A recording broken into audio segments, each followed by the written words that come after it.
how do you see Zimbabwe's tourism industry growing in the next 5 years in terms of tourist arrivals and also in terms of its contribution to the national GDP?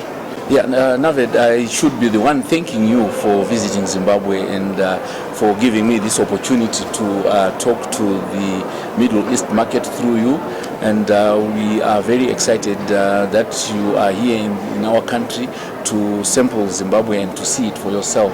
And we are very hopeful that when you go back, you would have found Zimbabwe a very befitting destination for people from the Middle East and especially from Dubai. Like you said, Dubai is a very big market with people from all over the world living in Dubai, all seeking to get some new destinations, and Zimbabwe is indeed a very good and ideal destination for people living in the Middle East.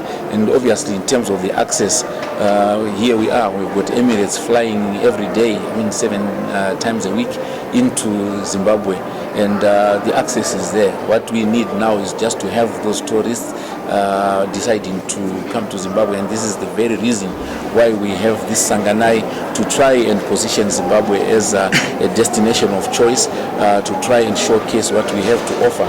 And coming to your question about where we see tourism in the next 5 years, we are looking at tourism being the biggest contributor to GDP, a leading economic sector in Zimbabwe. Right now, tourism is regarded as one of the 4 pillars of our national economy, alongside mining, agriculture, and manufacturing. And we know that tourism has got the potential, given the attractions and the natural endowments that we have, and just the attributes that Zimbabwe has as a destination. We know that it can actually excel beyond the other sectors. And when you look at its capacity to create employment and its capacity to earn foreign currency, and the pro-tourism policies that are being promulgated by our government right now, we are very positive that tourism will reach that level. Obviously, in terms of numbers, our target in the next couple of years, or 3 years at most, would be to exceed the 3.5 million mark in terms of visitor arrivals. But mostly that number is not really indicative to us. Right now we've got a mix in our markets of 80 to 20 in terms of arrivals from within the region and from overseas or beyond our African region.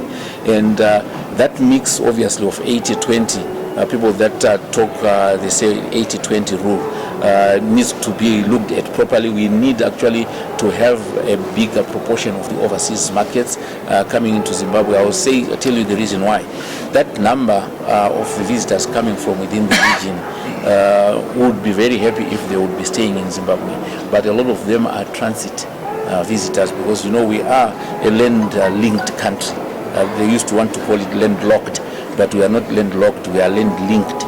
So we are linked to Mozambique on the one side, to Zambia, to Botswana, and so on. So people tend to transit through Zimbabwe by road, right? So you find now, in terms of the traffic that terminates in Zimbabwe, the numbers then eventually go down.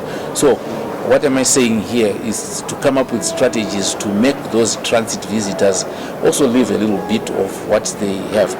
Dubai is a very good example. A lot of people have never been to Dubai, but a lot of them have passed through Dubai. I'm one of them who for so many years have just transited through Dubai, and then just of late I've managed to have a stay in Dubai of more than a week. But most of the time I just transit. But guess what? I always leave a minimum of $500 when I pass through Dubai.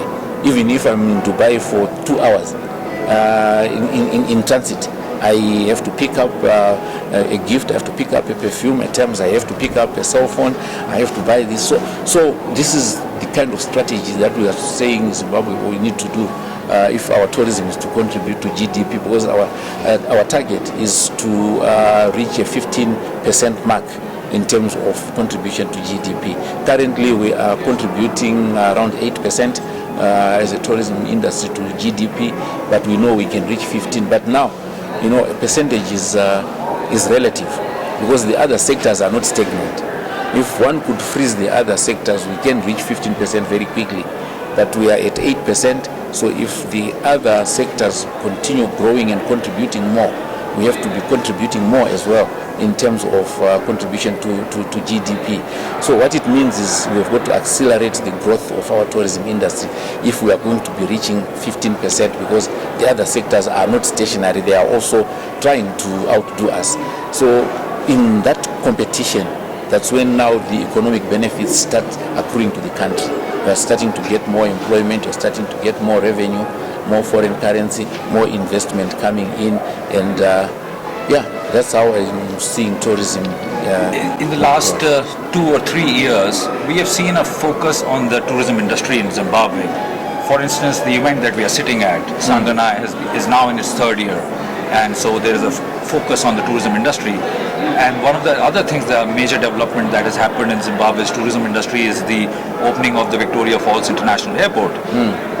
Obviously, being a landlocked and land-linked country, air connectivity is a major issue for Zimbabwe's tourism industry to growth. And how do you see, with every passing year, more and more airlines are now flying directly into Victoria Falls International Airport? How do you see the introduction, the establishment of the Victoria International Airport?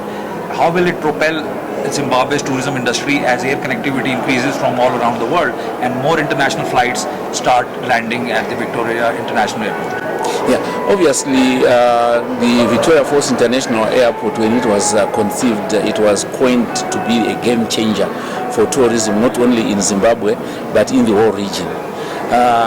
If one were to look at the tourism assets of the region, Southern Africa, right? Victoria Falls is right in the center of all those assets. Now, from Victoria Falls to Cape Town, Kruger National Park, Victoria Falls to the South Luangwa, to Malawi, even to the DRC. Victoria Falls happens to be right in the center, going even to our other attractions like Mana Pools and the Eastern Highlands.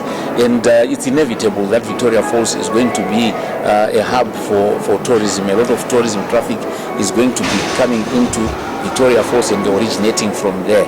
Obviously, that is going to give us some tremendous growth in terms of arrivals as more airlines get more attracted to visit Victoria Falls. Already that has started showing, because occupancies in Victoria Falls have improved. The seasonality in Victoria Falls is sort of flattened. In the past we could see some serious peaks and troughs in Victoria Falls, but right now the peak season is actually spreading. One would have a peak season maybe just only in December around Christmas and New Year, but now starting from as early as mid-November to later in January, you'll find now the arrivals and the occupancies are improving. And then in the northern summer months, June, July is our winter here, but in the northern part of the world, that's when they have their summer vacations and they're visiting, and that is also spreading in terms of seasonality. So Victoria Falls being a favorite destination for business events or business tourism, better known as MICE, meetings, incentives, conferences and exhibitions, is also coming up so much, and that connectivity is making it even more attractive for people wanting to come in for conferences, people wanting to come in for incentive travel and their meetings. So we are going to be seeing serious growth in terms of tourism focused on the Victoria Falls. Now our challenge and our focus is going to be on distributing those tourists from Victoria Falls to other parts of our country, and hence we are excited about the developments on the domestic front here, where we have some airlines playing on the domestic market. We've got our national carrier Air Zimbabwe, and we've got an airline like FastJet and others in the fringes of coming in to service Victoria Falls, connecting it to other parts of the country, and then obviously other airlines that have been connecting into the region, because for example we've got 2 flights a day between Joburg and Victoria Falls, and we've got others from Namibia, from Botswana, and we're expecting from other parts of the country that Victoria Falls is going to be linked to other major centers within the region. With Zimbabwe's tourism industry poised for unprecedented growth, what are the investment opportunities available for international investors, especially in the tourism industry? Right, the investment opportunities in Zimbabwe in the tourism industry are numerous. We are projecting a serious accommodation shortage. If all these capacities we are talking about in terms of air access were to be realized, obviously the accommodation will then present the next bottleneck. Right now, there is a good match between accommodation and seat capacity, but there's going to be a mismatch. So the accommodation sector is the one that presents itself very quickly and very reasonably for investment. Then we've got also the meetings, the MICE sector, right? Convention centers. Right. We need modern, state-of-the-art and big capacity convention centers, not only in Victoria Falls but in other parts of the country as well. There is a lot of scope for that. Then we also have other visitor attractions and activities like theme parks. We're looking at also, golf courses and golf estates. And then when one goes to health tourism, there is scope to invest in Zimbabwe in medical facilities, mainly related to health tourism. Zimbabwe has got perfect climate, good weather all the year round, and it lends itself very well for medical tourism. People coming here for recuperation and people coming to Zimbabwe even to seek medical attention because we just have perfect weather all the time. I mean, we've got 365 days of sunshine, an average of 10 hours every day. I mean, with lesser in the winter and more in summer. But on average, we have plenty of sunshine, the temperature is very moderate.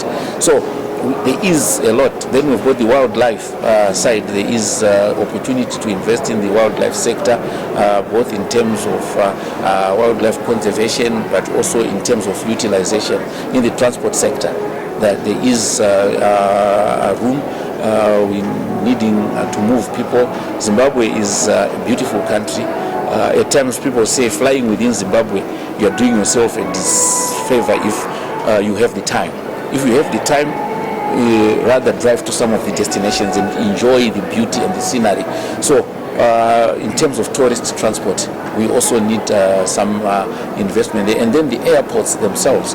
I think our Civil Aviation Authority of Zimbabwe, who run the airports, we've seen the Victoria Falls Airport as a major investment, which is mainly government.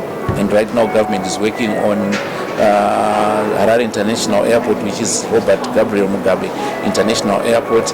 And Bulawayo is also ready for expansion. And we are looking at other airports in Kariba, Buffalo Range, and through private-public partnerships, our government has opened up those areas for investment. Our ports of entry, right? Remodeling places like our borders to the neighboring countries. Right now we've got a development at Bright Bridge, but we've got other border posts that can be modernized, that people can invest into, all in the need to improve our tourism, because access is a major issue in terms of coming into a destination. Last question for you, sir. The Zimbabwe Tourism Authority has been reaching out to new tourist markets around the world. And we have noticed in the last 2 years, your organization participated in the Arabian travel market held in Dubai. And as a result, there's been a greater awareness about Zimbabwe's tourism potential. What would be your message to people from Middle East who are wanting to visit Zimbabwe? Right, Zimbabwe welcomes you, visitors from the Middle East, for leisure travel, for business travel, and I would want to also reiterate what our president has been telling the world, that Zimbabwe is open for business. Now, what we know is you travel, you visit first, and then you trade, and you invest. So investors cannot even think of coming to Zimbabwe before they know the country, so they have to travel. I mean, is it your first time to Zimbabwe? Yes, sir. Right, now you've definitely seen what Zimbabwe is like. If someone comes to you now talking about trading with Zimbabwe or investing in Zimbabwe, you'll probably be more receptive to them. And we know people are looking for investment opportunities, and people are also seeking to get away from the hustle and bustle of Dubai and the major centers in the Middle East. And this is the right place to come and relax and rethink and strategize. I can tell you it's very inspiring to be at the Victoria Falls. I mean, we've got a lot of water flowing on the Zambezi in the Victoria Falls, and it inspires people to just come and enjoy that beauty. The contrast between what you have in the Middle East and what we have in this part of the world, the wildlife, right? I mean, thinking of the Big Five, right? And in Zimbabwe, we talk of the Big Seven, by the way. The Big Five was more years back, because we then add the hippo and the crocodile to that, and we have got Big Seven. So those are the animals that anyone from elsewhere in the world would want to encounter. And in Zimbabwe, we have set aside the greatest portion of our country compared to any other country in the world for wildlife conservation, flora and fauna, because 13% of our country is gazetted national parks. And then add to that other forestry reserves and wildlife reserves. About a fifth of our country is just set aside for people to come and enjoy being close to nature. Thank you, Mr. Chidzidzi, so much for your time, and we wish you luck in your endeavors.